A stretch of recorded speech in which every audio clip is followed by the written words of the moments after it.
സ്വാഗതം. ഇന്ന് ഞാനിവിടെ പരിചയപ്പെടുത്തുന്നത് ചൈനീസ് റെയിൻബെൽ അല്ലെങ്കിൽ പിങ്ക് റെയിൻ ഡ്രോപ്സ് എന്നറിയപ്പെടുന്ന ഒരു ചെടിയാണ്. ചൈനീസ് റെയിൻബെൽ എന്ന് പറയാൻ കാര്യം ഇത് ഈ പൂവ് കണ്ടു കഴിഞ്ഞാൽ ഒരു ബെൽ ഷേപ്പിലാണ് ഇരിക്കുന്നത്. അതുകൊണ്ടായിരിക്കും അങ്ങനെ പേര് വന്നത്.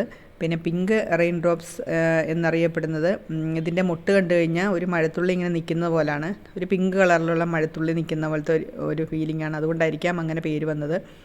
ഇത് വളരെ മനോഹരമായിട്ടുള്ളൊരു ചെടിയാണ്. ഇഷ്ടംപോലെ പൂക്കളുണ്ടാവും. പക്ഷേ ഇത്രയും നന്നായിട്ട് പൂവ് ഇടുന്നത് എപ്പോഴും മഴക്കാലത്തായിരിക്കും. വേനൽക്കാലത്ത് പൂവ് ഉണ്ടാകുന്നില്ല എന്നല്ല, ഇത്രയ്ക്ക് ബ്രാഞ്ചസ് പൂവ് ഉണ്ടാകും, പക്ഷേ ഇത്രയ്ക്ക് ബ്രാഞ്ചസ് വന്ന് ഇത്ര നന്നായിട്ട് പൂവിടത്തില്ല. ഇങ്ങനെ നന്നായിട്ട് പൂവിട്ട് കാണണമെങ്കിൽ അത് എപ്പോഴും മഴക്കാലത്തായിരിക്കണം. പിന്നെ അതൊരു ഷെയ്ഡ് ലവിങ് പ്ലാന്റാണ്. വെയിലത്ത് വെച്ച് കഴിഞ്ഞാൽ ഇതിൻ്റെ ഇലയൊക്കെ ഒരുമാതിരി മഞ്ഞളിച്ച് വല്ലാതായി പോവും. ഒരു ഷെയ്ഡിൽ നമ്മൾ വെക്കുവാണെങ്കിൽ നന്നായിട്ട് ബുഷിയായിട്ട് നല്ല നിത്യഹരിതമായ ഇലകളോടുകൂടി നല്ല ഭംഗിയായിട്ട് നിൽക്കും. അങ്ങനെയാണ് എനിക്ക് മനസ്സിലായിട്ടുള്ളത്. മഴയത്താണ് ഏറ്റവും കൂടുതൽ പൂക്കൾ തരുന്നത്.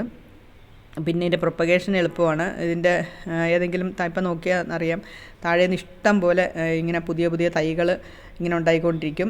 അതിൽ നിന്ന് നമുക്ക് ഒരെണ്ണം അല്ലെങ്കിൽ അതിൻ്റെ ഒരെണ്ണം ഒടിച്ച് വെച്ചിട്ട് അല്ലെങ്കിൽ അതിൻ്റെ തുമ്പ് ഭാഗമായാലും ഒടിച്ച് വെച്ച് കഴിഞ്ഞാൽ നമുക്ക് എളുപ്പം ചെടി പിടിപ്പിച്ചെടുക്കാൻ പറ്റും. ചെടി പിടിപ്പിച്ചെടുക്കാനും നല്ല എളുപ്പമാണിത്.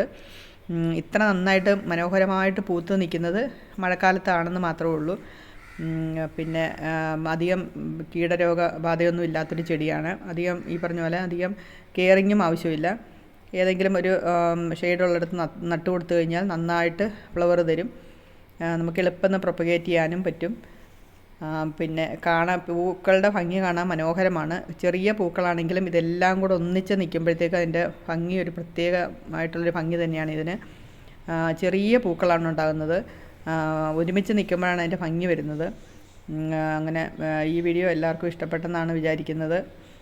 ഇനി നമുക്ക് വീണ്ടും പുതിയൊരു വീഡിയോ ആയിട്ട് കാണാം. എല്ലാവർക്കും നമ്മുടെ ചാനൽ ഇഷ്ടപ്പെടുകയാണെങ്കിൽ എല്ലാവരും ഷെയർ ചെയ്യണം, സബ്സ്ക്രൈബ് ചെയ്യണം. എന്തെങ്കിലും കമൻറ്റ്സ് ഉണ്ടെങ്കിൽ അറിയിക്കുക. ഇതുവരെ തന്ന എല്ലാ സഹകരണത്തിനും നന്ദി.